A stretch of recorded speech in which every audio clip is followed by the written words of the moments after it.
Hello and welcome to Super Geeks, and tonight we are doing our special Shazam review.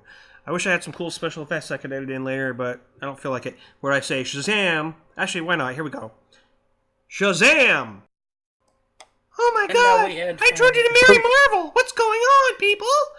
Did I transition through magic? Anyways, that was a bad joke. But anyways, with me today as usual. The real Captain Marvel. You mean Shazam? Yes. Yes, I did. Yeah, pretty much. Or in this case, Mary Marvel, because I'll be talking a lot about her because she's actually more. I like her better than I've always liked her better than because she's Mary Marvel. Anyways, I just want to point out I got a book called it's the Library of Regrettable Superheroes, right? Really? Yeah, it's great. It's all these from the Silver Age, I just happened to open up. There's another Captain Marvel, and this guy could apparently split into 5 different parts. That was his big superpower. So no, it's the same guy. It was it's weird. Just that what it is that they at a different point during the New 52 and then Rebirth, they had it at one point. He's talking about back in the 50s. Yeah, Silver Age. That's right. I didn't catch that. Okay, right. Yeah, it's not him. It's definitely not a DC character. Well, I was gonna say at one point in the many versions, all the kids that we're talking about were like Voltron. They all combined into one body, sort of like a Firestorm, except it was 5 kids in one body. Yeah, completely different. This guy just his arms fell off. That was his thing. Oh, well, that's messed up. Yeah, but like I said, regrettable superheroes. With me today wasn't there one called the Flounder? I swear to God, there was an old superhero. Maybe it was a supervillain called the Flounder. Would not surprise me at all. Sounds like someone to be on the tick. But anyways, with me today, as usual, is Carlos. How are you doing, Carlos? Well, I was doing great up until your first Mary Marvel joke there, dude. I mean, I had a dream.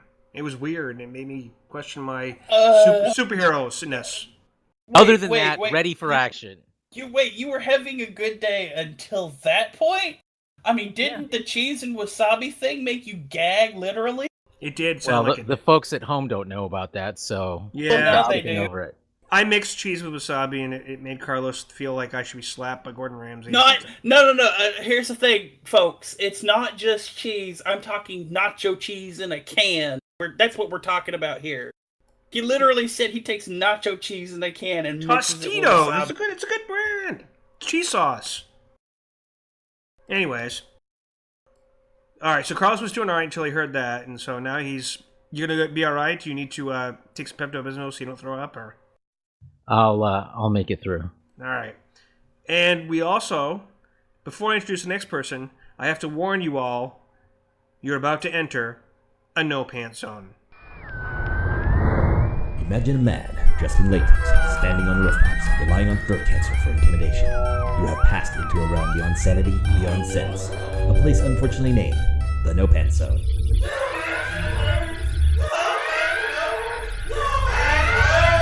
Okay.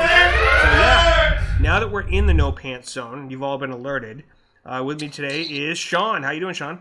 Not only am I pants free as usual, I am pants free in my backyard. Yeah. He's flashing the ducks. Oh, God. Yep. Sure. Yeah, the folks at home should hear about how you're a duck slayer. He's a duck slayer. And his wife's a duck hero. So, I'm the one I'm the one saving these little fuckers. You're also the one trying to feed them pizza. Well, I tried. Dude, ducks don't have teeth. Just a little tip. Ducks have teeth? Little teeth. Like ducks teeth. literally have ducks literally have the same teeth that geese have, just not as long. Oh, okay. So but and to that end, see, because sadly I woke up with 2 dead ducklings in my pool filter today, in each side. Okay, and so because of course again they got in the water at about 6 in, and they got sucked into the damn thing. So what I did was I got a cage. I got like it's like chicken wire, but it's like squares, so it's not like wire. It's really stiff, and if these fuckers get through that, they're suicidal, and I can't do anything about that. There's no 800 number for duck suicide, so I can't. Duckicide. Right, goodbye, cruel world. All right, and with us also today is Sunseal. How are you cackling, son? Hello. I'm here. All right. Gonna be bored. You're not gonna be bored because you're gonna be listening to us, and we're I'm always literally going to fall asleep when you guys start talking about Game of Thrones. Well, that's a whole separate segment we're gonna be doing. I know. I actually might have a special theme request for Lars to see if he can. I actually have a friend that might be able to recreate the theme in his own way. That will be. Have you guys ever heard the fucking Game of Thrones version? No. Are you talking about the? Oh my God, this the is the funniest Coldplay thing. musical thing, or something else? No, it's just these dudes singing to the Game of Thrones theme, but the words they sing are fucking Game of Thrones. So it's fucking Game of Thrones, fucking Game of Thrones, fucking, No. Game of Thrones, fucking Game of Thrones, fucking Game of Thrones. It's hilarious. It's on Outstanding. Oh, that's awesome! I gotta look that up. Have you, well, since we're on that, look up the bad lip reading of Game of Thrones too. Yeah, the medieval one. The medieval it's amazing. One. Medieval fun times. Yeah, with Tyrion. It's hilarious. Yeah. Do you think they should make iPhones for babies? Because I do. I love the bad lip reading people. They are awesome. Amazing. All right, let's get talking about Shazam. Or I want to start this off by saying, all hands on deck. Oh, I love that shit. So Shazam. Stop touching yourself. Have we all? Just want to clarify. We have all seen Shazam. Everybody but Son. She just said she's going to sit back and do a commentary about a commentary. She's going to comment. She's going to comment on our commentary and make fun of us. What's going to come down to? It's meta commentary. Meta commentary. Exactly. Right. She's the meta peanut gallery. So, so Shazam. I'm a metaphysical peanut gallery. There you go. Because am I here or am I not? So Shazam. I never met a peanut I didn't like. Me either, actually. Especially if it has salt on it. Son is the Schrodinger's cat of. I enjoyed your joke, Carlos. Thank you, son. That's so kind. I didn't get it, but you can fill me in later. Anyways, so yeah, this is easily my favorite. Not only DC movie, but solo. When I say solo movie, superhero movie, it's a notch above Wonder Woman for me. I mean, whether DC, Marvel, or anything else, I thought as far as like I'm not, separately from group movies like the Avengers and Justice League, but I thought this movie just nailed it. It nailed the character. It nailed the lore. Someone I've loved growing up as a character. They did things in this movie, and this, by the way, everyone, this is a spoiler review. So if you're listening, and you haven't seen this movie, listen at your own risk, because we will be talking spoilers. And I believe, yeah, this movie was incredible. The whole performance was Zachary Levi as Billy, a 14-year-old boy getting imbued with powers, and believing that he's the same character as an adult was pretty awesome. The guy that plays Freddy was so fantastic. Jack Dylan Grazer played Freddie Freeman, his foster brother, and he's disabled. Just, oh my God, and their relationship together and the whole foster family. There's so many things I could say, but I want to start getting some other opinions here. I want to start with Carlos as far as, because you also grew up being a fan of this property. So you've seen it go through, like I have, many various incarnations leading up to this film. And what do you think about how do you feel it compares from the original Fawcett Comics property and then when DC took it and where it is now? How do you feel about this situation? Well, I always felt like the Fawcett property never really explored much like the potential of Captain Marvel at that time. Or what it is to be a kid. And to me, he will always be Captain Marvel.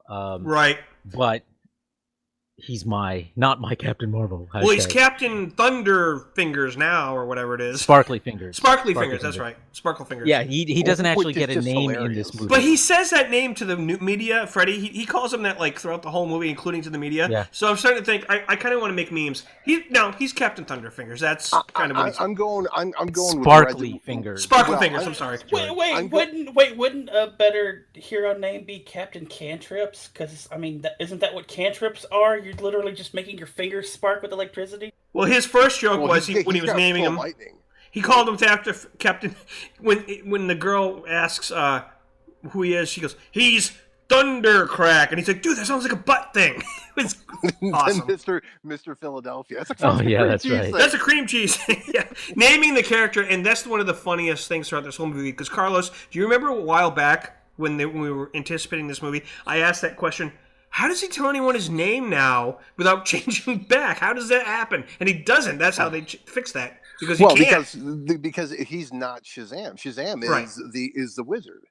But here's the thing: is that I'm going to go with Red Cyclone because that's the official YouTube designation that Freddie Freeman is. Power Storm was another one that the kids called him too. Power Storm. Yeah, it works too. So we'll just go with we'll just go with the guy. How about that? But carry on, Carlos. Sorry to interrupt you. Yeah. So when DC, there's a whole legal rigmarole that happened in the 40s and 50s, and then again in the 70s when he acquired all the Fawcett properties, among them Captain Marvel. There were a bunch of others that have since gone on to been integrated into the DC Comics universe. But I always loved the idea of Captain Marvel. I mean, I was probably Billy's age when I first started reading Captain Marvel, and so I liked the whole notion of this thunderbolt that would transform you, but I've always liked it.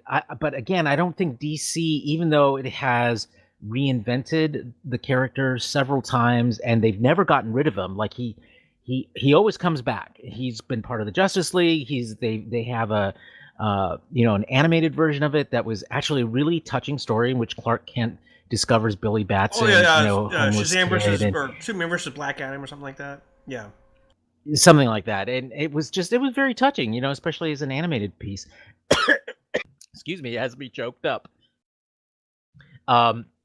So clearly this is a character with staying power, and I love that about the character, and I feel like this movie levels him up in terms of he's proven himself. This character is proving himself on a world stage, on a mainstream stage beyond just comics, and I think that's great.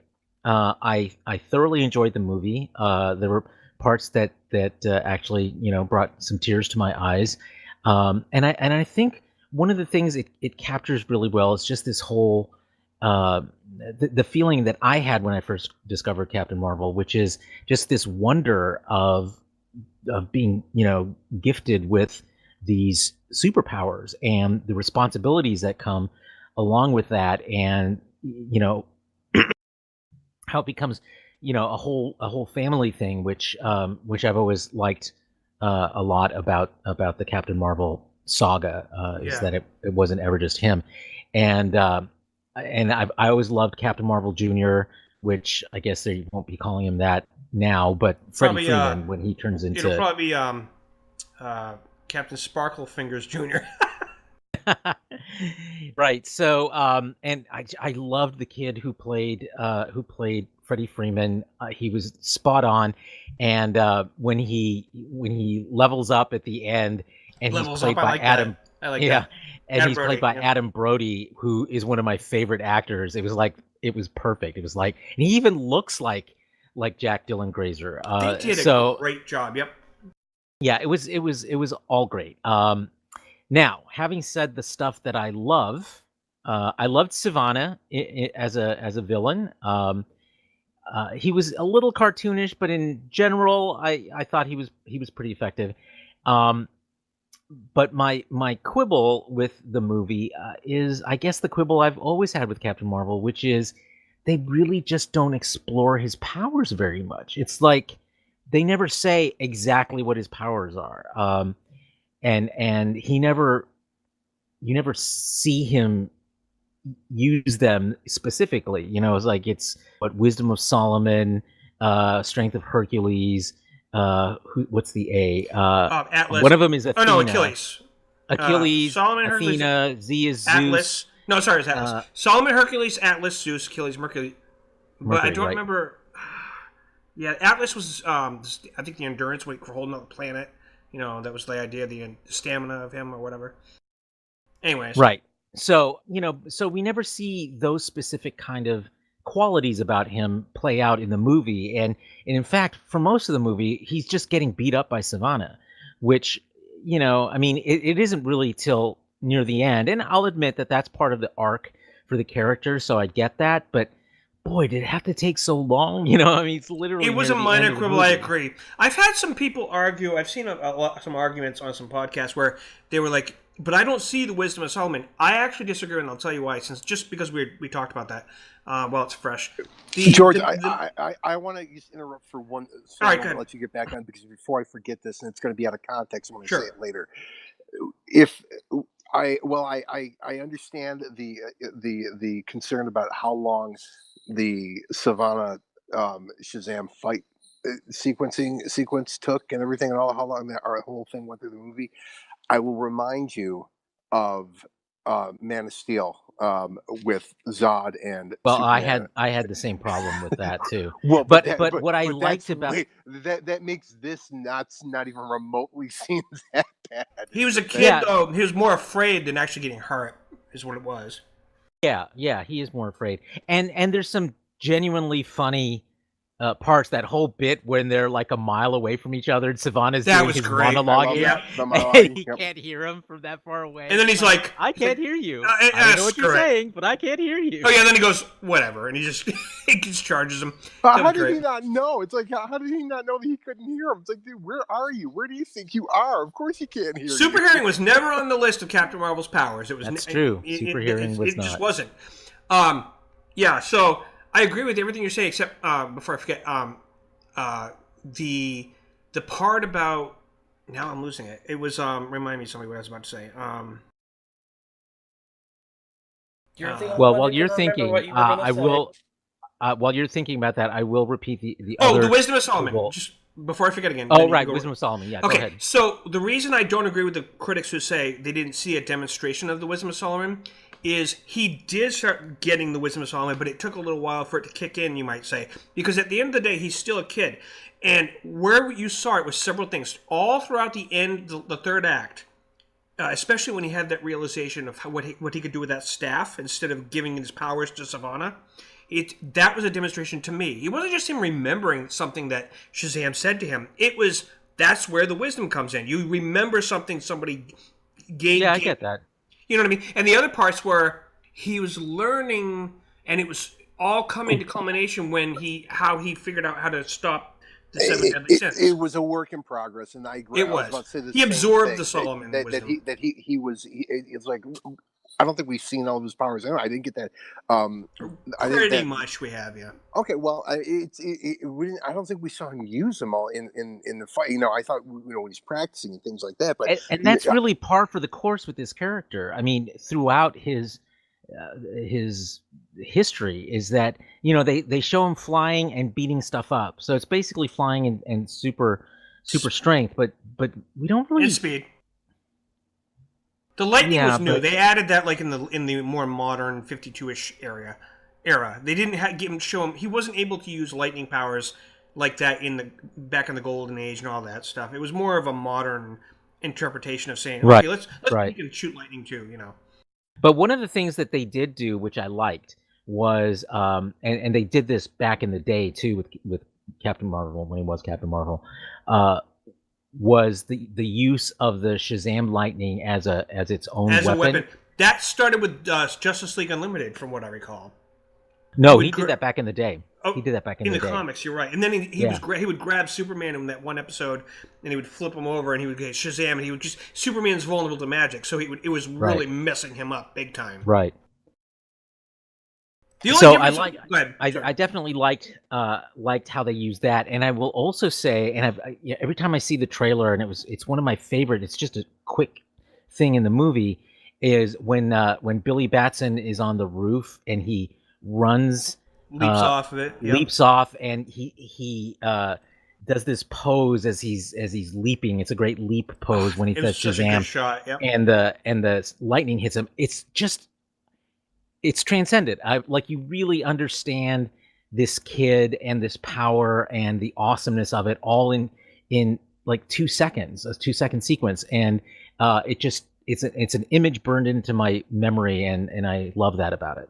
This movie fired on all cylinders. It really did, for so many reasons. Now, before we move on to somebody else, since we're on you, Carlos, I know you said you had some moments that made you choke up, and we talked about this, but we have to talk. I want to get you to describe how you felt when that moment happened that I was hoping would happen, which was the Shazam family. Now, some people have complained they feel it was shoehorned in and should have been done in a sequel. I do not agree with that. I think it was perfect to introduce it in this movie because the whole theme of this movie was family and the family all hands on deck thing. They synced it all, and it didn't take anything away from introducing this character. He was going up some stuff that, it's like when Superman was fighting Zod in Man of Steel. I mean, and his friends. Too many people, he could use some help. Well, he made his army, and the other theme was, what good is power if you can't share it, kind of idea. And also, it worked for me. I had no problem with them doing it now in this first movie because because they weren't guaranteed a second movie, so they had to make the audience aware. The responsibility that the director had was to also make the audience aware of the potential for the character, not just throwing it into like an end sequence where you tease the Shazam family. By making them part of the story in the third act, it made sense story-wise because they were helping him take on the 7 deadly sins while he was trying to beat Savannah. He needed help. And that was what Shazam even told him. He even looked at the thrones of his brothers and sisters, and that clicked on him. He was meant to share his power. And that's where the wisdom clicked in. It was beautiful. And when they transformed into the Shazam family, and oh my God, Mary Marvel, the reason I'm going to talk about her a little bit is because she's been a character since the 40s. And she and Freddy. The others are people that only got introduced in the 2000s, I think, with the New 52 or late 90s, one or the other. No, there's always been a Marvel family. I mean, no, well, not those particular characters. Those were the New 52 versions. Darla and Pedro and all them. They came in with the New 52, and after that. But before them, it was Uncle Dudley, it was Freddy. Mary Marvel, of course, and that was it. Elvis Presley, I've talked about this before. I'm only going to say 2 seconds worth of it. He based his career. He loved Captain Marvel Jr., aka Freddie Freeman. Also, Carlos, did you catch that little Easter egg when Billy hands the tiger toy to the little girl? Oh yeah, Mr. Tawny. Yeah, that was great. Yeah, that was a nice little Easter egg.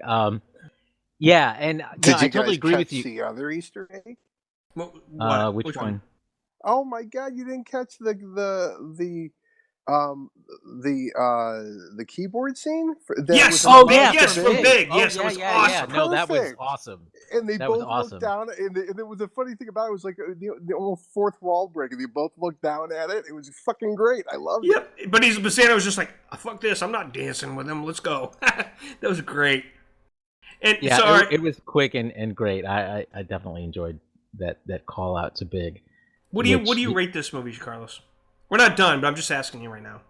On our regular 1 to 10 scale? Yeah. I would give it probably about an 8.5. Okay. I give it a 10. That's rare. But Well, I'm gonna give it a 10. I loved the story. I loved the cast. I loved the diversity of everything. I mean, the entire cast. I felt like it was legitimate. I liked the whole notion of them all being foster children, and being sort of unified in that.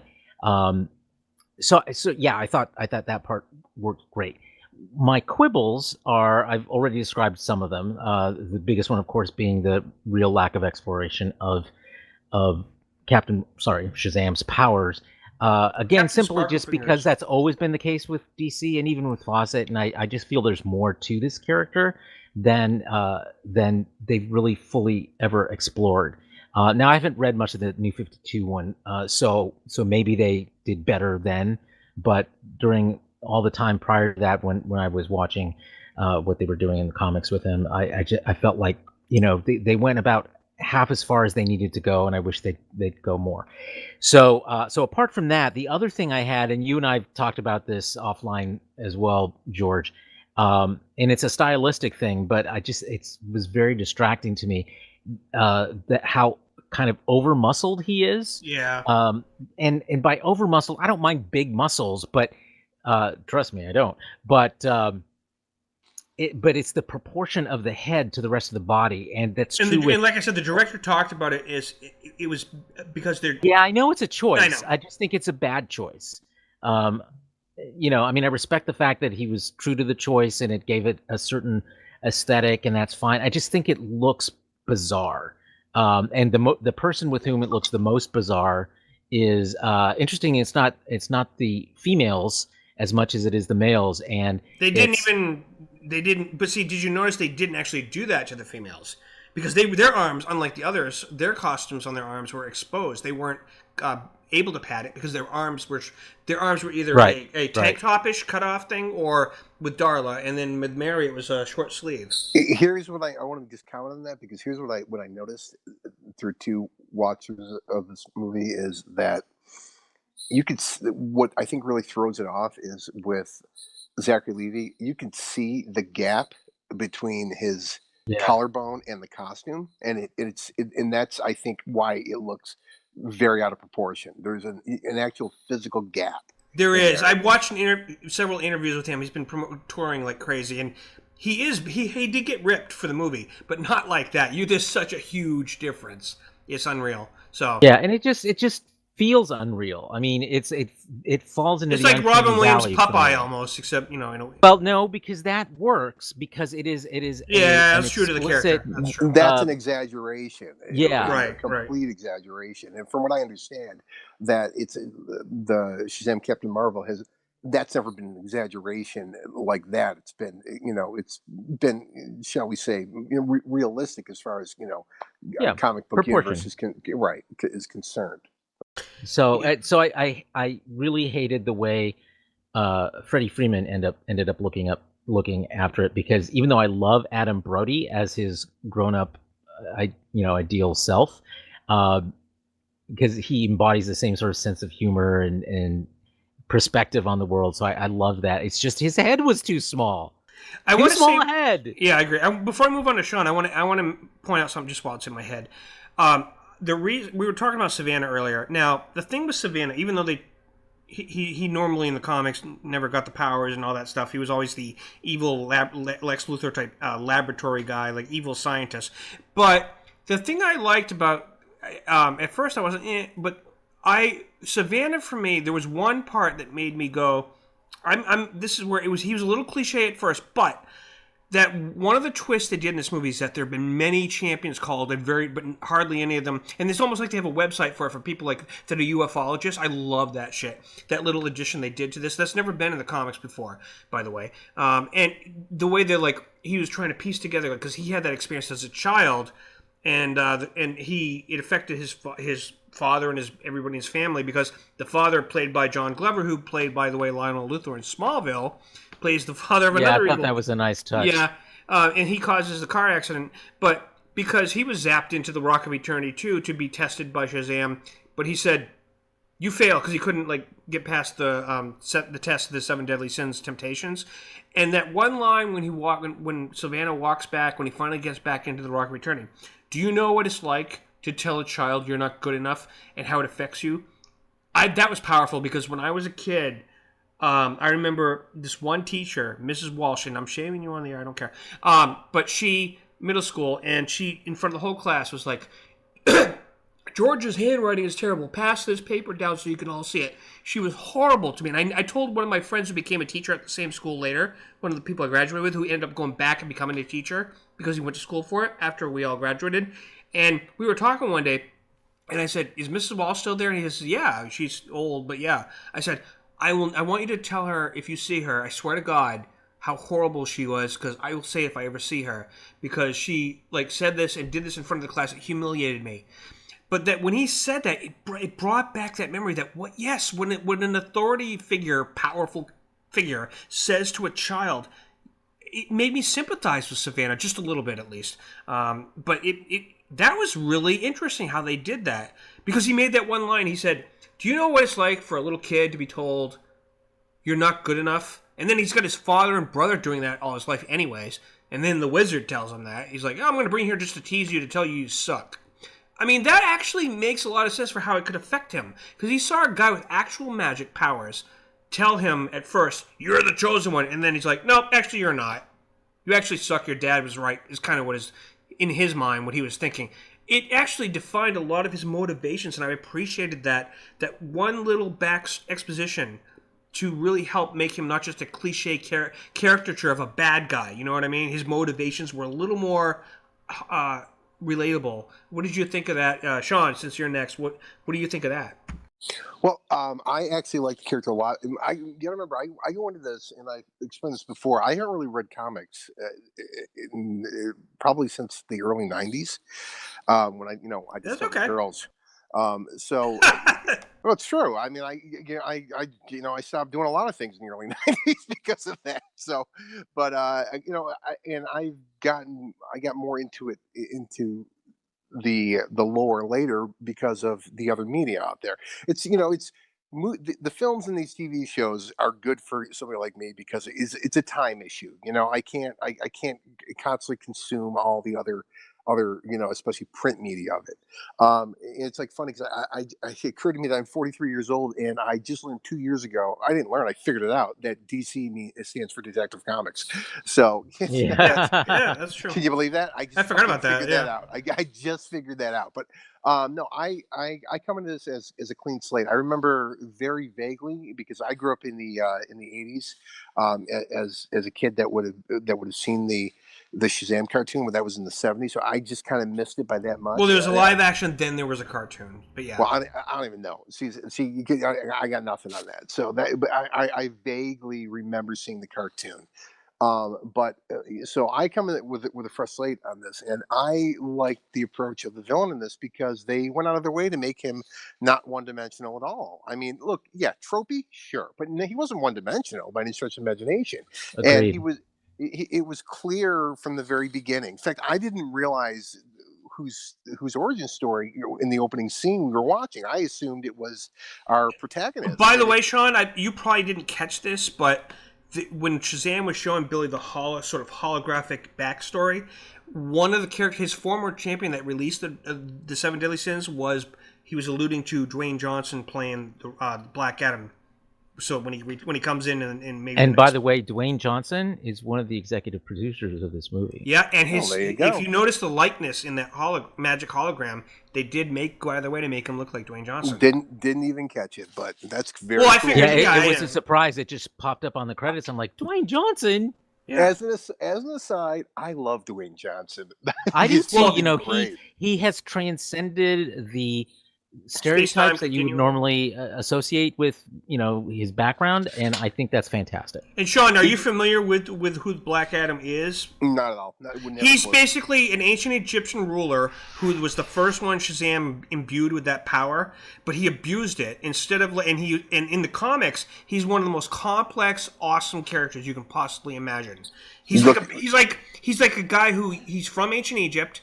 He never changes back unless forced to, because that's what's kept him from being able to be alive. Because if you don't change back, your original body doesn't age. So it could be thousands of years. But if you stay in your super form and you just choose not to change back, it's like it's suspended in time, so to speak. Oh, cool. Looking forward to it. So And he was an ancient Egyptian ruler, basically. got it. Okay. Well, He's Scorpion King with superpowers. Just let you know. Got it. Well, let me get back to my review here. So, I like the character a lot because I mean it was very clear that he was very damaged a character from the beginning, from his childhood. He not totally different than Billy, to be honest. With Yeah. having a traumatic childhood. And so it was a nice touch, and it was when talking about that arc between the two of them, there's this point where Shazam just says, "Oh, dude, you gotta know they're just using you, man. I mean, they're just using you," and it was kind of cool because to me that was the difference between Yeah. the emotions and the what he was getting as far as powers from the Seven Deadly Sins, as opposed to what Billy was getting from the from That's Shazam. good. I like that because they do have a lot of parallels together. Yeah. Yeah, and it's like there was a sympathy, and I felt it with him, and it's like there was almost a brief moment there where I thought that he was gonna say, "Fuck, man, you're right." They're just using me, but it didn't happen. But that's all right. But I absolutely I love this movie. This I think is the best. This is one of the best superhero movies I've ever seen.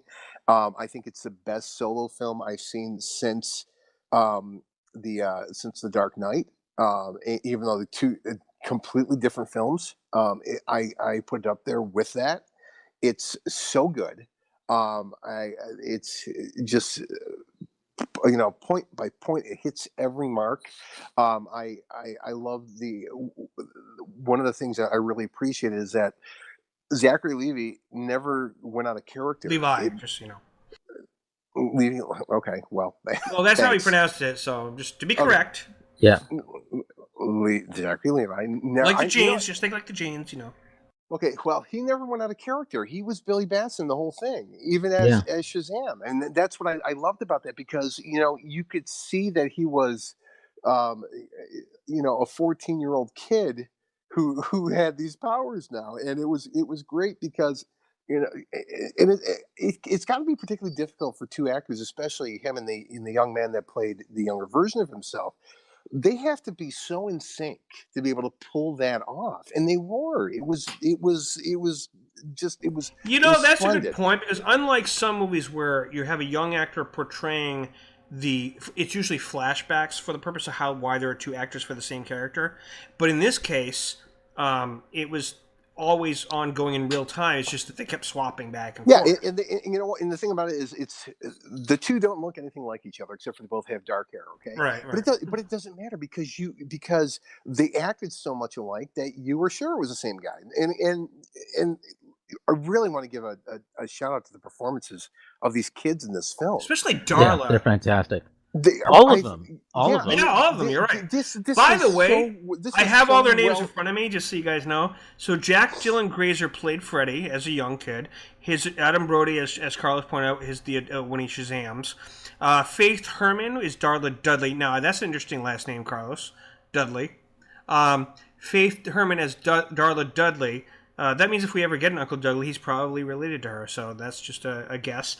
And then Megan Good portrayed the adult version of her, which she should get a lot of shout outs for her performance, the adult Darla, just like Zachary Levi does. Megan Good from the Blacklist? Yeah, because I remember that one line where she says Santa to Claus.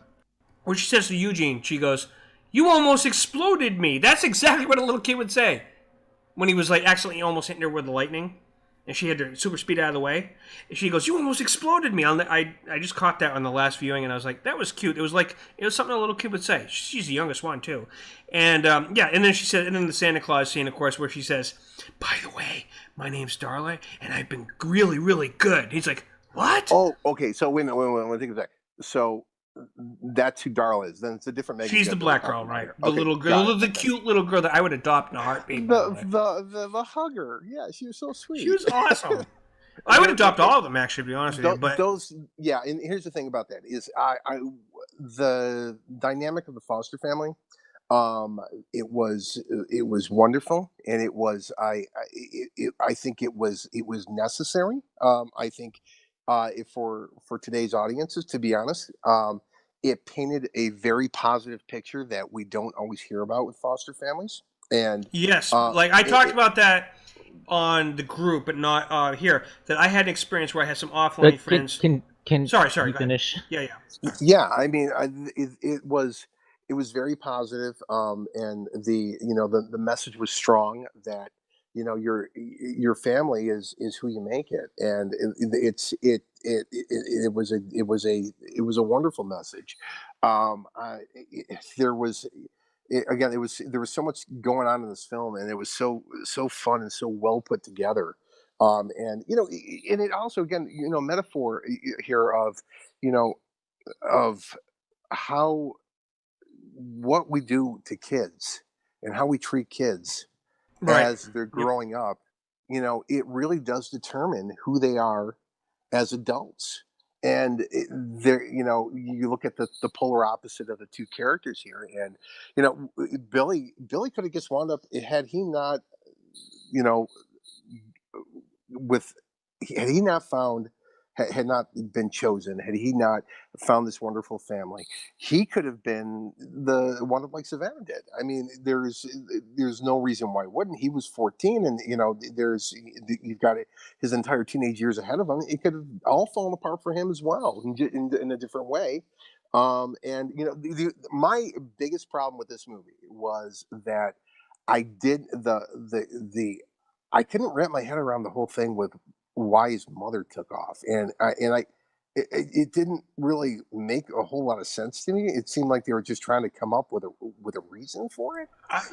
I'll chime in when you're ready for me to chime in, but I have a theory about that. But when you're ready, you let me know. That was the only weak part to this movie. I think we could have.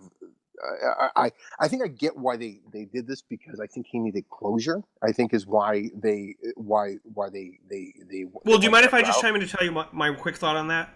Go ahead. I think it's because the idea is everybody has an idea, like when they don't know their family or they find out they're adopted or that, the mother, whatever happened, they have this dream, a kid who's been abandoned or never met their, of course he met her, but they're going to have a vision that oftentimes their idea of what it's going to be like when they reunite or when they find their parent is often completely their fantasy that never ends up being the reality. So they get a wake-up call and they start to realize that this means that family is is not necessarily your blood. And that was part of feeding into the foster thing. I get that, but here's the problem with the way that this was done for me, and it was how it was done in the beginning, because there was no indication of her doing that in the beginning of the film. From what you could tell from that scene at the carnival is that she was but that's all he remembered too. I think that was the point. Yeah, I took that as being the point. Well, okay, well, I guess that's the point, but I mean, she was. I mean, all of a sudden she loses her kid and says, "Oh, fuck it, let him go." I mean, I didn't really get that. So we also learned that the police in Philadelphia don't necessarily do the greatest job at finding the parents when at the time, because remember the little kid Eugene, the Asian kid who's a hacker, he figured all this stuff out for Billy when he investigated and said, well, the reason you didn't find her all this time is because all your investigations were based on assuming she's still going by the married name of Batson when she went back to her maiden name. But what didn't track with that is why at the time that the kids found Billy, the police found Billy, they couldn't themselves go, well, let's look her up. Oh, this is where they live. Let's show up at her door and knock and say, hey, where were you? Yeah, I think, like I said, that was a little weak. I think that whole subplot was the weakest. But again, I love this movie so much. I'm willing. It's like, how I feel about what goes on in Discovery a lot. Yeah, I'll give it a pass too. I agree. I give him a pass on that, because everything else was just, it was so, in my opinion, so perfectly done. And it's like I said, this is the one, I think, comic movie that I can take my kids to, not because of the content so much, but the content and the relatability. Because I've taken my kids like to most of the Marvel movies, and they're fucking bored within the first hour of it, because it's not meant for them. It's meant for me. Let's be honest. It's not. It's meant for a far more adult audience, than my 8 and 10-year-old. So, but I think they go into this and they can relate to this. And here's the thing: this is every kid's dream. As when you're 12, 13, 14 years old, of what if I could become a superhero right now? Exactly. And so it's just delightful. I thoroughly enjoyed this. I'd recommend it to anyone, and it's a surprise to me just how well it was done, because it's one of those things, like it's not that popular of a character. But in as far as the public consciousness, as far as the non-regular comic book people, that's what really counts when it comes to feature films. For movies, is the public consciousness, and it's just not that. I mean, if he wasn't popular, he wouldn't have been around for over 70-something years. You know what I liked about it? You know what, the one trope they didn't do, and I was really happy about this, was what? As soon as he gets the powers and he goes and he's tapping on the window with the kids washing the dishes, it's like, the kid doesn't like basically he doesn't like need a whole lot of proof to accept the fact that He's it's already in his mind like, oh, I've been waiting for something like this. I want a superhero moment, well, he's like, remember the bullet? He's like, and they're like, okay, yep, that's you, you're him. Okay, that's it. Let's move on. Let's work out these powers here. And the two things I want to talk about: the music in this film, first and foremost, when they were doing the scene in the warehouse with with the Queen song. when they were testing his powers. Yeah. It And he was does so he does the Backpack Kid shuffle. That was cute. yeah, having a good time. It was just fucking amazing because it was so appropriate for that, because it was literally two 14-year-old kids just just having a good time with these with these new powers. I love the part when he goes in and he asks me, "Can you please show me your fine selection of beers?" or something like that. It was fucking hilarious. Oh my god, that scene! Oh, and we can't not talk about that one thing that I swear to God, it's the funniest scene I've ever seen in a superhero movie, which is when he goes, the bad guys shoot him, right? And Freddy's filming him, and he's going, "You got bullet immunity," and he's trying to capture it on his phone. He goes, "This is proof of authenticity," and he goes, "Wait, we don't shoot him again." And then he hands them the gun back. Yeah, go ahead, shoot me again. And then it works again. He goes, "Wait, you know what? We don't know if it's the suit that's stopping the bullets or it's you." And he's like, "Shoot him in the face." And then he goes, "Shoot me in the face." Like, what? And then again, what Freddy says, which is hilarious, he calls it, "You have full bullet immunity." Yeah. Right. Oh my god. Oh my god. But my last note. It was so funny though. Oh my god. Well, that's how you scare. That's how you scare people who want to shoot you. You're immune to the first two shots, and you go, "Shoot me in the face! Here's your gun back. Shoot me in the face!" Oh, you have to see it in context. Anybody at that point is just gonna go, "Whoa," and just start backing up. But son, in context though, when you eventually see it, it really works. The timing and the acting between the two of them, especially Freddy. The crooks were funny because like, fine, we'll take the Pepsi challenge, and they just kept firing in his face. It was hilarious. But here's the thing: my last note on this, I want to talk about the score of this film. It was fucking amazing. I can't wait to go to. I'm sure it's going to be on Amazon Music. I cannot wait to download this album. It was beautiful. It was up there with a Star Wars or a John Williams or Hans Zimmerman. I agree. Or a Jerry Goldsmith. That music that they did when they transformed into this. Yeah, that music they used when he turned them into the Shazam family was my favorite of all of them. I was just like, wow, a perfect score for that scene, that theme. I was like, wow, that was awesome. So yeah, I mean that's about really. I think going to this with a fresh slate like I have. What was your final score again? I'm sorry. I mean, you said score for music, but what's your score for the movie? Oh, I give it a 9 easily. Oh, cool. It's really that great of a film. Like I said, I'm looking forward to taking my kids to see it. I think they'll love it. So yeah, absolutely. I think they will too. It was a little dark in the office scene, but they didn't use blood, so that helped. Well, like I said, yeah, my kids are fans of the Alien series franchise, and they know more about it than I do. So that's a minor thing. That was, to be honest, that was kind of cartoony. So it's not nearly. There wasn't a bunch of blood or anything. So we need to talk about one more scene before we decide to move on. And that's I love the fact this wasn't done as an end credit. This is just the end of the movie when he makes up for it by going to the school with Freddy. A cameo. And then who shows up? That was at the end of the credits. No, it was in the actual movie before the credits. I thought it was right at the very end. No, it was right at the very end before they went to the credits. I was surprised, but I didn't catch that until after. Yeah, right. Yep. Because they went to the credits after, and then there was 2 post-credit scenes. One, you may not have seen it, Sean, because of whatever reasons, but one was when he's talking about Aquaman's powers, and he's trying to test the fish thing, and the other one was the Mr. Mind scene. But before the cameo with Superman happened right before the credits, when Freddy went, "Oh!" and that was so funny. I just thought it was a great moment. But what do you guys think of that scene? Handling it without Henry Cavill, obviously, is part of the discussion. No, I thought it was sweet because again, Freddie Freeman, hello, he's great. Yeah, and I love that kid so much. I love all these kids in this movie. They were just so great. And but it was funny how they did this. It reminded me of the final episode of Titans this season, with Batman. How they never showed his face once. It was Right. like the Or same. like Superman in Supergirl season 1.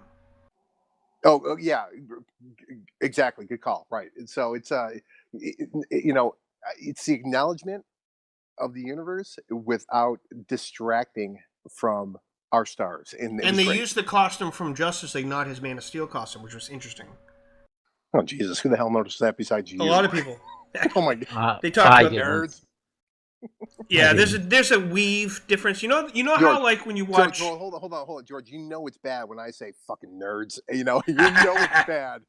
Well, you know how you can notice. I didn't notice until after JJ. When you mentioned the weave, yeah, I mean they're different Yeah. weaves, but hey, the one Easter egg that I loved, and I think he only says it once in the movie.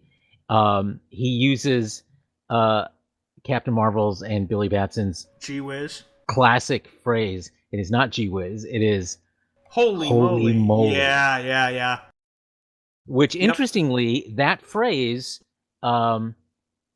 did permeate into mainstream society. Even so, people use that phrase even without knowing that kind of comes. They do. From Captain You're right. Marvel. They don't even know where it came. Like it's just like with the Wonder Twins. People don't had know why they no do the idea. fist bump, but that actually came from the Wonder Twins. That now I'll never do a fist bump again. Now I'm bothered. Well, then the other.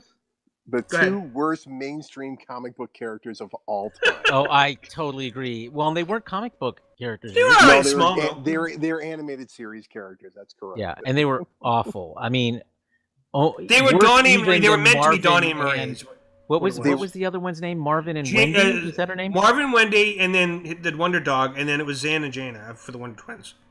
Yeah, they were the Jar Jar Binks of that show. Yep, totally. So yeah. So what was your 9? You said out of 10? Nine, my friend. I give it. In fact, you know what? I'm going to bump that up because the more I'm talking with you guys, the more I'm liking it. So 9.5. Let's go 9.5. All right. that's cool. Wow. Yep. I'm in love with this film, and like I said, I have no connection to this movie at all. I've never seen. I have. I no hear that knowledge all of across the interweb, and- so to speak. and- People that never saw it, and- never knew Shazam, and they love it. And I choked up a lot at this. This was just Yeah, great. I it was mean, sweet. it took me back to being a kid. And by the way, did you know my wife picked up on this? She she walked in and saw it for a couple of minutes. She goes, "What's with the '80s motif?" And it wasn't a motif so much, but it was just kind of a style of the movie. It had a kind of '80s feel to it. And I heard other people say that as well, that they had an '80s feel to it. And I was like, in reviewing, going back and looking at it, I'm like, yeah, it kind of does. Yeah, I can kind of see that a bit. Well, But we talked. Good. No, well, that's really it. I mean, like I said, it took me back to being a kid, even though I don't even know who this character is really. And, Yeah, well, that's the point. It doesn't matter. The it idea is right. that a kid gets the powers of Superman, and it's like big in Dude, if he became we have- Superman. You know. See, we have all. There isn't a kid out there from our generation, from the X generation, that didn't at night in the summer after reading comic books go to sleep and couldn't fall asleep because he was dreaming about being a superhero himself. Yeah, Okay. absolutely. And that's why this works, man. This just takes you back. It's great. Yep, and just the director David Sandberg also threw in a Lights Out cameo from the main character from that movie. I believe, I could be wrong, but she was the woman who was getting mugged and pepper sprayed the guy. And she also showed up when I'm your age. She says, "I'm your age." That's funny. Yeah. Yeah. But that was cool because he's like saying, like, he took one of his own characters from one of his movies, and he decided to put he even said in an interview, he's like, "No, it's her. It's actually her." And he says, "I'm saying Lights Out takes place in the Shazam in the DCEU." He goes, because when I did the films, like, whatever. I mean, I can say it is. He's like, it's my thing. I can say it. I'm proud of Shazam, and I threw the character in there because I wanted to do this. I've seen other. I can't put my finger on it, but I know there's been other times that that's happened too. There is, but I can't There's been remember either. characters completely. It might be Coronation Street with Doctor Who and some comedy things or whatever.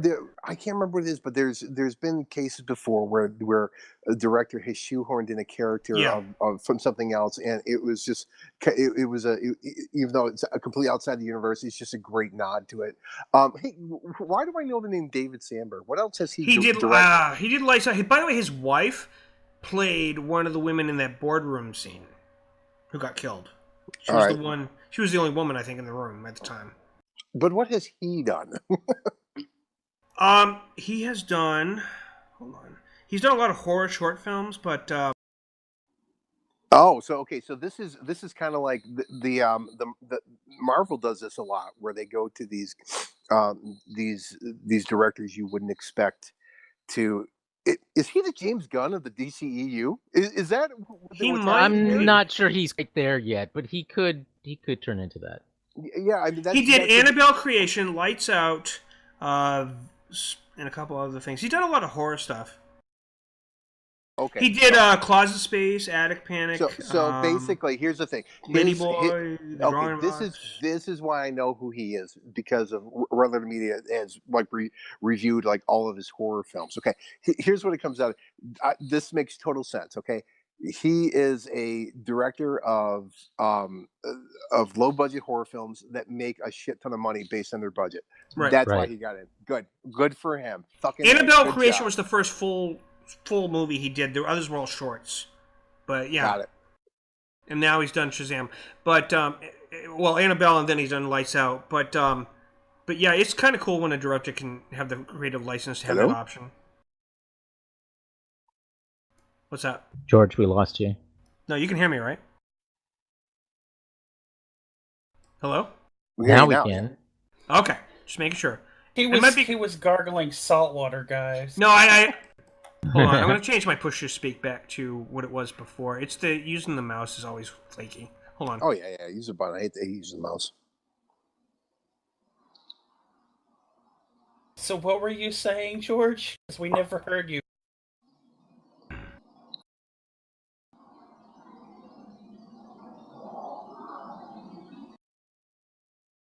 Okay. I switched back to left control button. All right. It's just easier to control.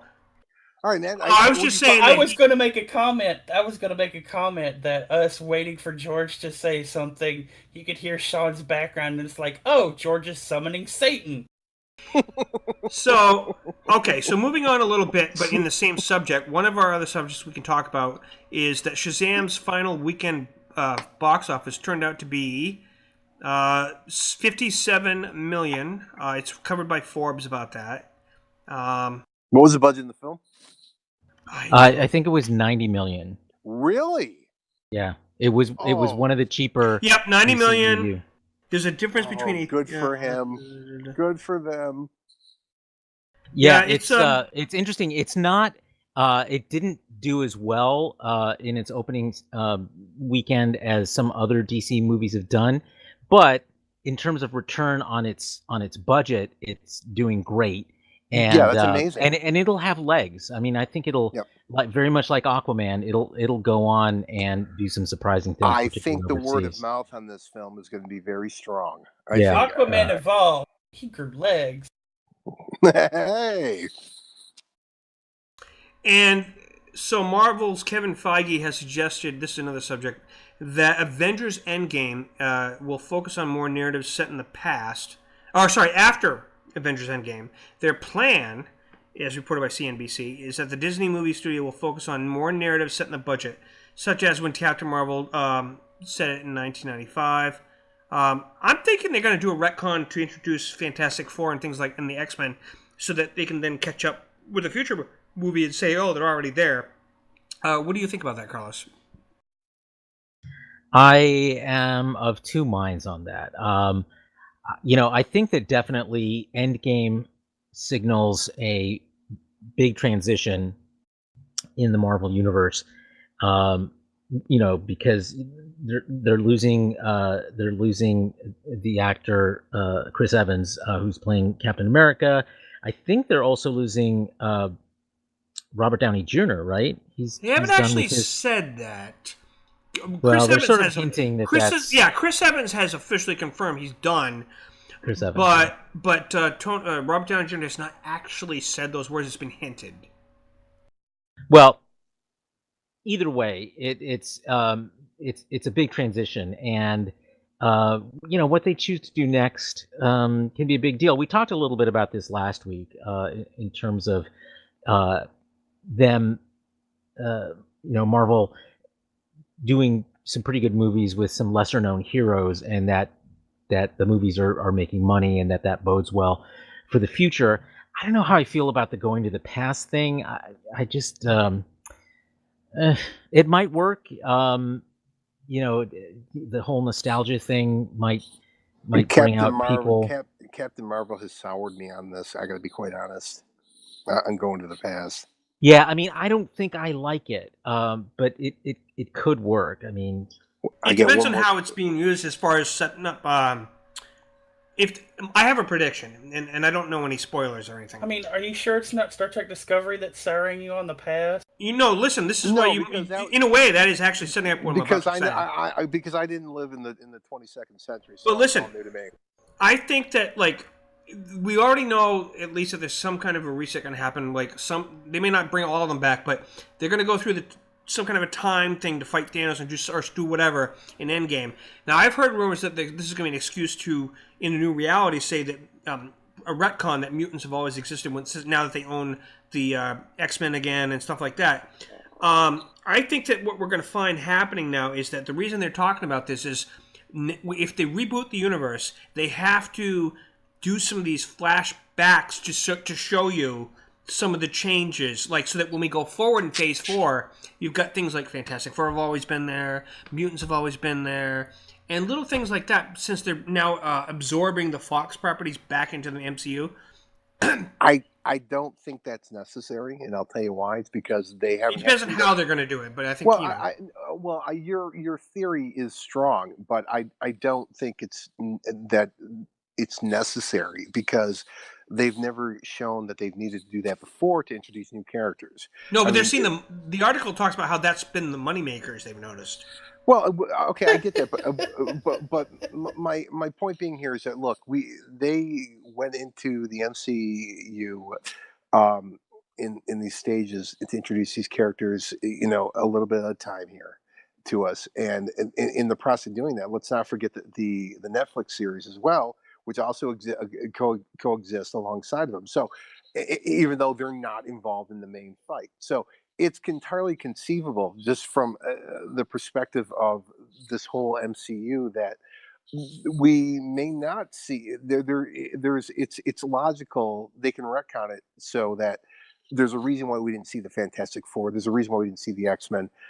They can do it. I mean, I like I said, I don't see why they would feel they have to go to the past specifically.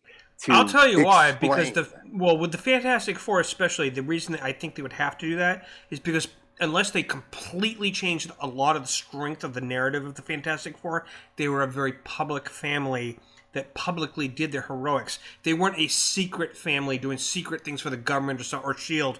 They were openly out there doing their thing. Everybody knew who their faces were, who they were. They were celebrities. And if you change that, you take a huge thing away from what makes them. I don't think he's suggesting that they change that. But they can just introduce it now is the thing. I mean, my point being is, look, the MCU interpretations of these characters is very heavily divorced from the comics. It's like a separate universe in and of itself. So they can really kind of do whatever they want to bring the Fantastic Four into it as a new part of this universe. Yeah, that is true. And it could start in the present. It doesn't have to be a retcon. Sure, absolutely. I agree with that.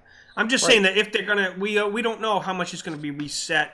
I'm going by rumors, and we'll see. I mean, by the way, since we're on the subject of Fantastic Four, really quickly, did you guys see the link I posted? Not the link, but I took a snapshot of the screen cap on Amazon Prime. They have a documentary about Yeah. the Roger Corman.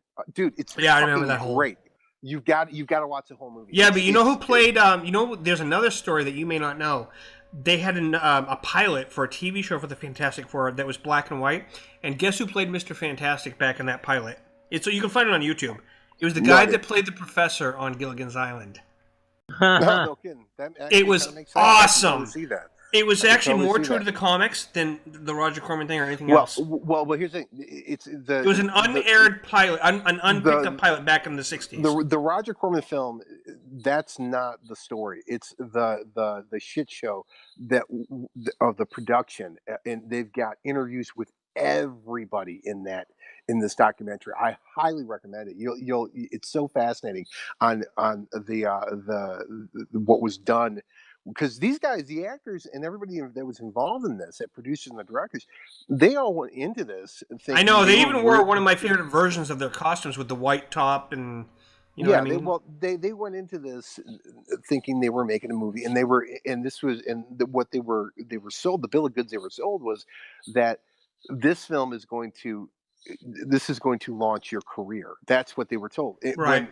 When the rights owners never had any intention to get it, and everybody says concludes at the end that they don't think Roger Corman was in on it either. That he was just as surprised as anyone else. But it's the Hollywood game. They have to play the game. So I really you'll love it. It's a fascinating. I actually do want to see it of this whole shit show that went involved in the film and the industry itself. It's really great.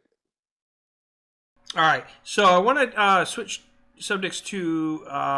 I want to let Sun get something to talk about. Sun, you talked about earlier. There's something interesting that happened with a black hole. Why don't you bring that up? Before I wanted to let you guys get this out, but when Sean said what he said earlier about your theory being strong, the only thing that went through my head was, your theory is strong, but it is no match for my logic foo. I love that too. Or it's like Yoda. Nice. The theory is strong, but this one, or something. I don't know. But I like Sun's better. Yeah, I like that too.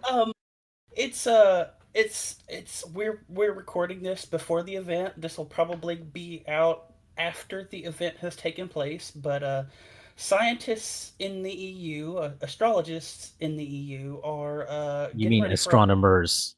Well, yeah. I don't know science words. Okay. Okay.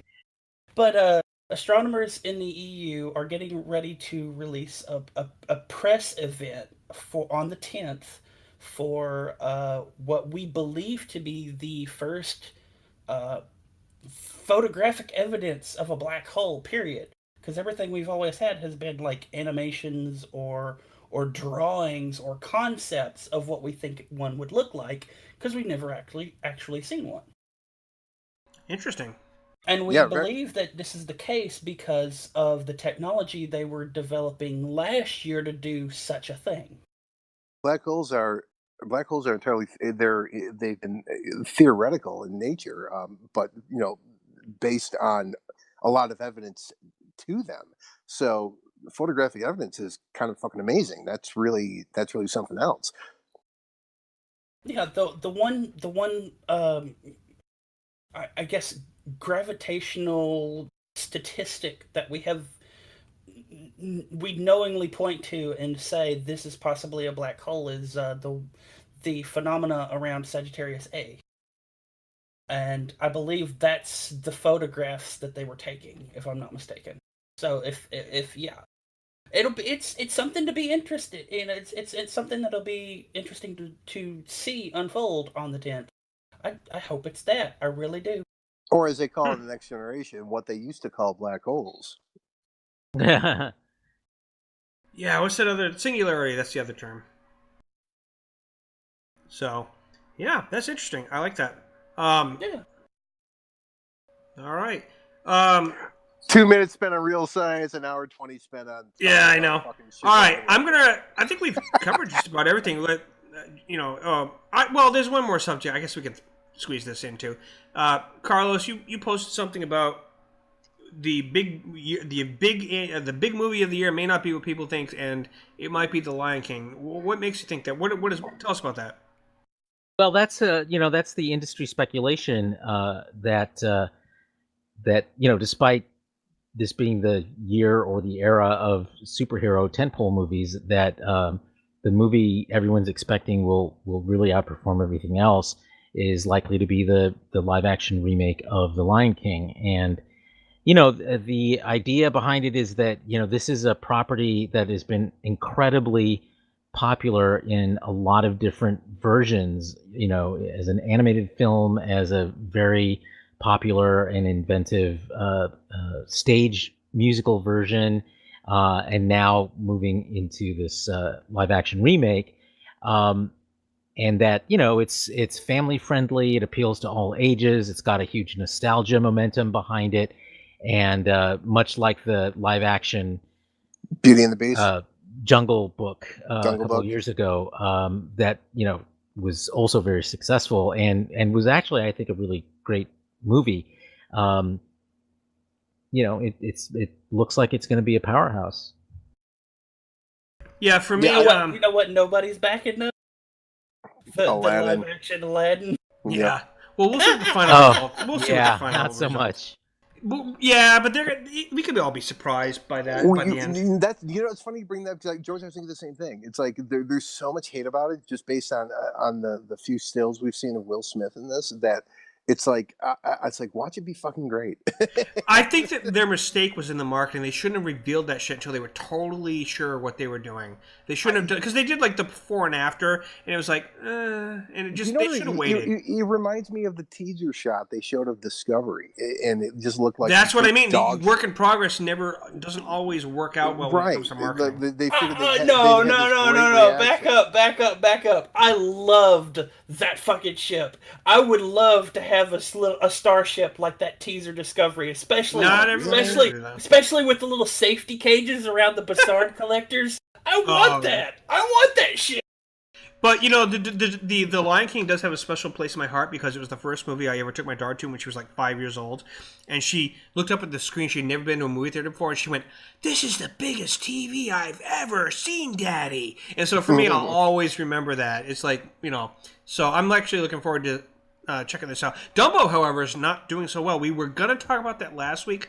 Might as well bring it up since we're segueing off of that subject matter. We were taking the cartoons into the live screen. Carlos, what have you heard about the box office for Dumbo? Well, it's just, it's continuing to do well, but nowhere near what expectations were. And of course, it had a huge budget, so it's got a lot of money to make back as a movie before it becomes profitable. Myself, I saw it the day at one of the early screenings the day before its official release, and I was not impressed. I literally fell asleep. Really? In the middle Even with of it. That's because the special effects are wonderful, but I whatever mojo, blanking on the director's name. Yeah, it's got to do the greatest show. And you know what? Like we were just talking about earlier with the directors taking liberties, they did connect it, that this is the same characters and the same circus people, from what I heard. Of what? Of the greatest show on Earth or whatever, the one that had... with Hugh Jackman? No, with Danny DeVito and playing the same character, the ringmaster guy. Ish, yeah, I read that too. Tim Burton is whose name I forget. Right. Whatever mojo he once had, it's gone. It just, it's parts of it are a real visual treat, but at the same time, it's like it has no heart. Unlike the cartoon version, which really focuses on the animals, which has been, Disney's, really great go-to. It's their bread and butter tactic. Instead, it focuses on a really boring set of human beings, and Disney, the franchise for furries.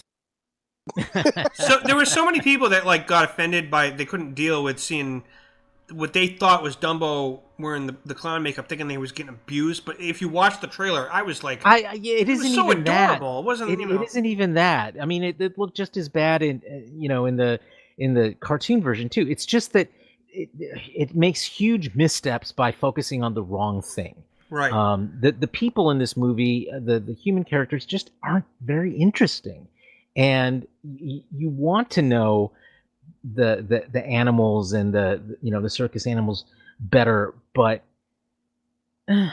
Did they? it just Hey, Carlos, let me ask you this comparison: Was it So like was it like Masters of the Universe with Dolph Lundgren when they forced us to use humans on Earth as the focus to learn about Eternians when they came over instead of focusing on He-Man and everybody else? You know what I mean? Like was it kind of like that where it was the wrong focus on who was our lead character? you are asking the wrong person, because Oh, I was you never too saw it. old I for think I have a, I Masters think of I the have a Universe, better- and so I thought it was stupid to begin with. Oh, so I you had missed out. I had no man. desire to see the movie version. All I think right. I might have a better comparison, maybe. What's It that? would be like having a live-action version of Pinocchio and spending 40 minutes talking about the slave driver's character instead of focusing on Pinocchio's story. I would not be surprised if Pinocchio becomes a future live action translation.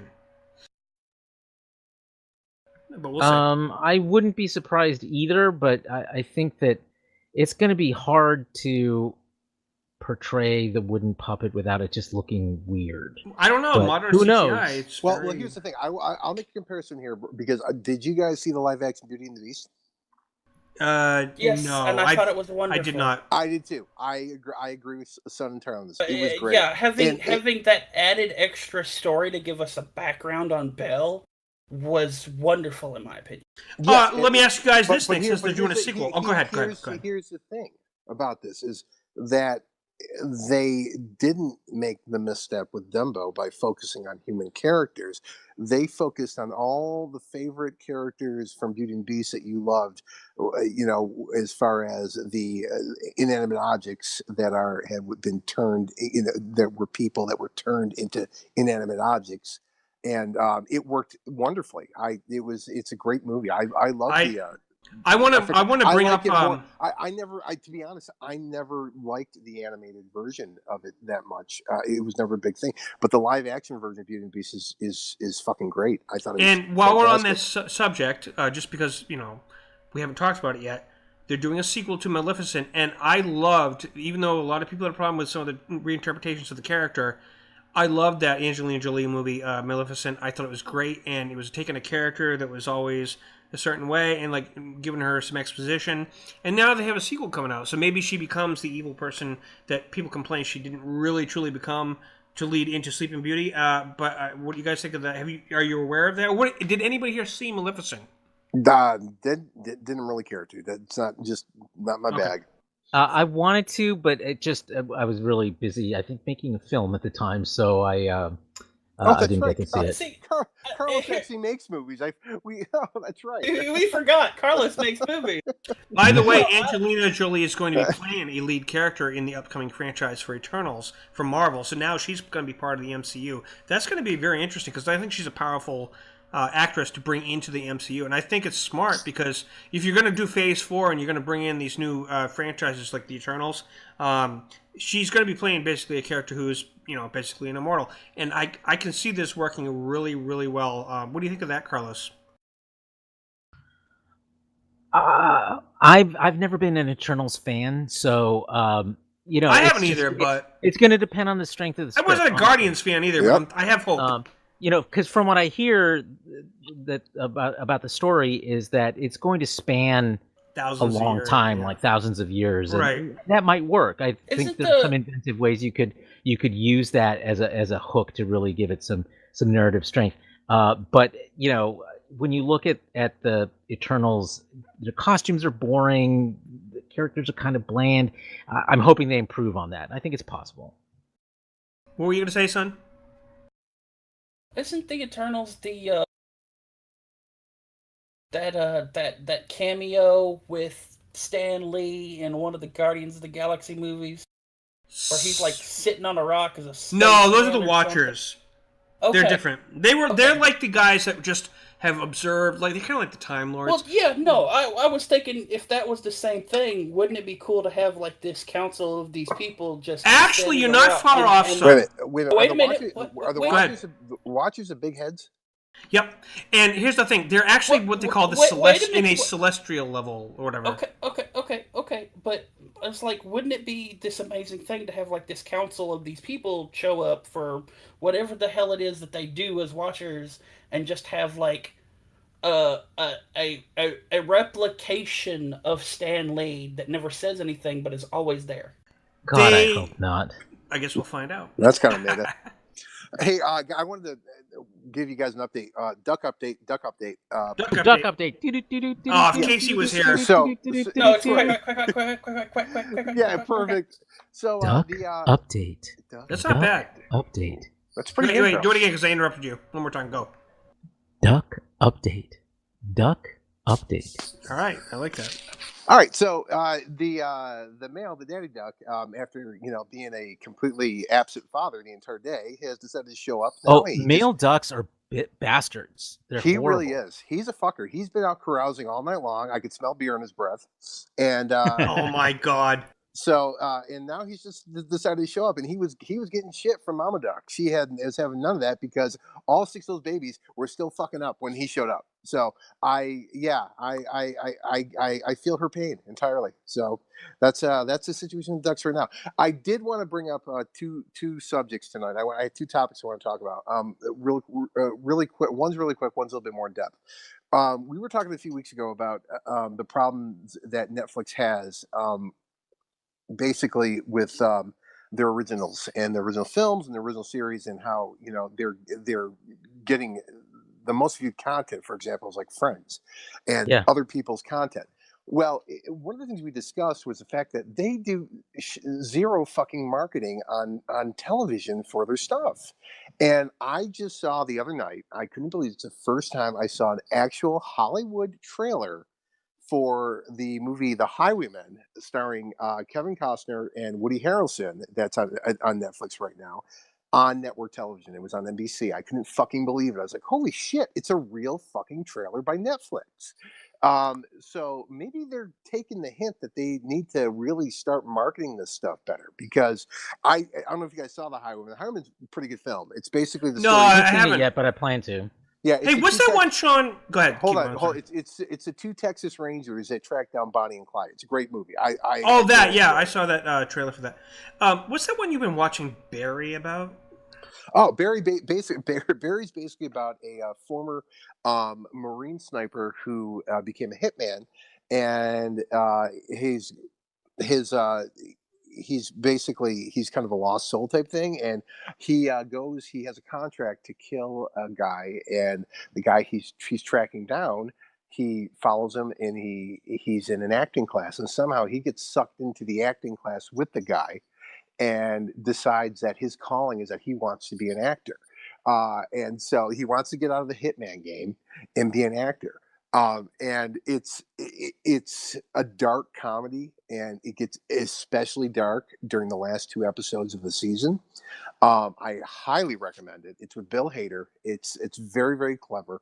Henry Winkler's in it. He's outstanding, and you'll thoroughly enjoy it. It's quick too, because it's like the first season's 8 episodes. They're only 30 minutes long, so it's a quick watch, and you'll really enjoy it. It's a very unique concept, and it works. But my second thing I want to talk about, that I know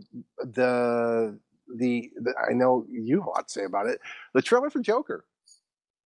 Yeah, we got enough time for at least 2 or 3 more subjects. So I mean, we forgot to talk about that last week, but well, you know my position on it. It's not okay. The trailer for the Joker with Joaquin Phoenix is, for me, I don't know. Joaquin. Yeah, I don't really care. I'm busting your balls about pronunciations now. When it comes to this guy, I mean, he's. I just feel like, for me, I feel like DC went, or Warner Brothers went, let's just get another eccentric actor to play a Heath Ledger type character. Now, obviously he's not the same portrayal as Heath Ledger, but let's get the most eccentric character actor who, gets totally into a character, like Christian Bale, where, they get method actors, and those are the most troublesome behind the scenes. But they're always the ones that end up making. Yeah, and they end up making them the most money. So they go, okay, we'll put up with it, and everybody behind the scenes has to go telling these stories later on. But anyways, or something happens. But I saw the trailer and I'm just like, I don't know. I'm just not feeling it. I don't like the makeup. That's not the hugest turnoff, but I just feel like they're doing it because at the time my only problem is when they made this movie, we were in a gray area as far as what the future was of the DCEU.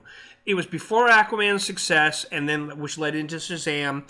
But DC was not completely confident yet, or WB, about what was going to happen after the failure of Justice League and anything related to Zack Snyder until Wonder Woman, which gave them a little hope that maybe they could get somewhere. My problem is they weren't confident enough to declare this is an official Joker prequel movie. They almost kind of said it like this is a separate thing, but now they're talking, I'm hearing rumors that they're going to connect it to the upcoming Batman prequel that no longer will star Ben Affleck, but a younger version in the DCU, and this movie will be part of that now that they're confident because of the success of Aquaman and probably Shazam. Okay, but so what bugs me about it is when they made the movie, they were not confident enough to say, this is definitely part of our plan. Okay, George, you always get obsessed about like canon stuff, and you have to remember No, not canon. they're- I'm talking about their confidence behind the scenes. It feels but that's the point. You want them to have it connected because it should be connected, and the I just don't reality think Joker honestly should have gotten his own movie. That's just my. well, that's a different topic. That's a good different one. topic. I agree. But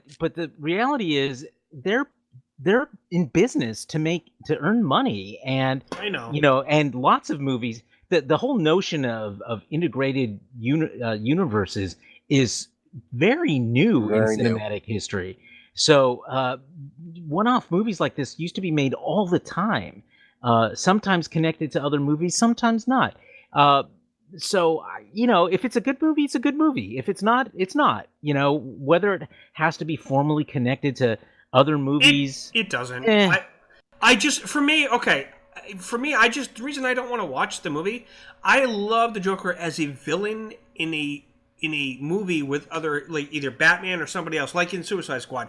But you put the Joker in his own thing, and Batman in this movie, it's not even an adult yet. It's like Gotham sort of thing, and I'm just not interested in him that much. That's why I never really watched Gotham until this season. You don't have to watch it, George. I don't. I'm just saying for me why I am not excited about this. That's all I'm saying. Here's what I'm going to say about this is that actually, Gotham makes me want to watch this movie more, and I'll tell you why. Because the way they have approached, you haven't been paying attention. All you saw recently was that recent still they showed of what the Joker is going to look like in the last episode. Right. Well, yeah. True. But here's the thing. Just as a character, I'm just not that. That's not the whole story, because there have been 2 Jokers on this series already. Right, and I do know that part. Yeah, and how they did it was so incredibly clever. That wasn't it like his brother? I forget.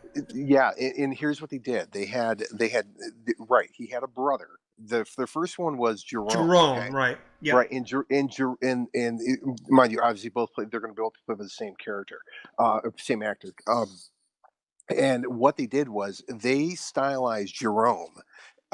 After Heath Ledger's Joker, no question at all. In fact, it's fucking great. It's like taking that the Heath Ledger Joker and kind of raising it. They kind of raise it up a notch. I swear to God, it's that good. And then they killed him off. And then you come to actually, he was killed off by his brother, and his brother is the one, and he actually makes his brother go fucking batshit crazy, and his brother becomes a Joker that's far more reminiscent of the animated series Joker, much more methodical, much more planning things out. The Killing Joke Joker actually. I get it. I get that people like psychos. I get that. No, it's both these characters were incredibly complex, and it made me curious about just different because look, the Joker has been reinterpreted so many times in the comic books that and in films that it makes me very curious to see how they're going to do it with with Joaquin Phoenix, and it looks. And to be honest, the first thing I thought of when I'm watching this is like, this reminds me of Buffalo Bill from Silence of the Lambs. That's who he reminds me of. He reminds Really? me of the Jack Nicholson, a little bit of the Jack Nicholson Joker, but a little on the notch higher on the nuts. No, because Jack Nicholson Joker, I never liked that Joker because that Joker was basically, he was a gangster. He was just a common gangster who fell in a bucket of goo, and that was the whole character. Actually, that's oftentimes the backstory for the Joker. And it's so simplistic. I like these more complex, examinations of the character. And from what we're seeing here, it's a guy that's not all there to begin with. He's like borderline to begin with, and society is just pushes him, just flips the switch. You know, I just figured figured out as you were talking, I figured out why I'm not that interested in this movie. It's got nothing really to do with the connection to the character. I'm just not I'll give an example. Christian Bale's first big movie was American Psycho. I'm not a huge fan of these psychotic killer movies. And that whole theme, that whole genre. So you add that with, you're taking a character from the hero comics. I just am not interested on that basic level. Like, it doesn't make me excited to just see a villain's movie about a psycho killer as he gets psycho. You know what I mean? Yeah, I completely understand that. It's fair enough. And I think this is probably the only time that I'd want to see that. I had no desire to see Suicide Squad. I was roped into it. I had to go, and believe it or not, it's so weird how I was roped into this. My kid's dance studio did a Suicide Squad theme. I'm not kidding you. Dance That's presentation. kind of freaky, actually. Right, and so she had for to go kids. Well, especially given that it's a rated R movie. Yeah, no kidding. Exactly. So we had to go. I had to go see this movie, and I wouldn't want to be the father of the Harley Quinn they picked. Well, yeah, no kidding.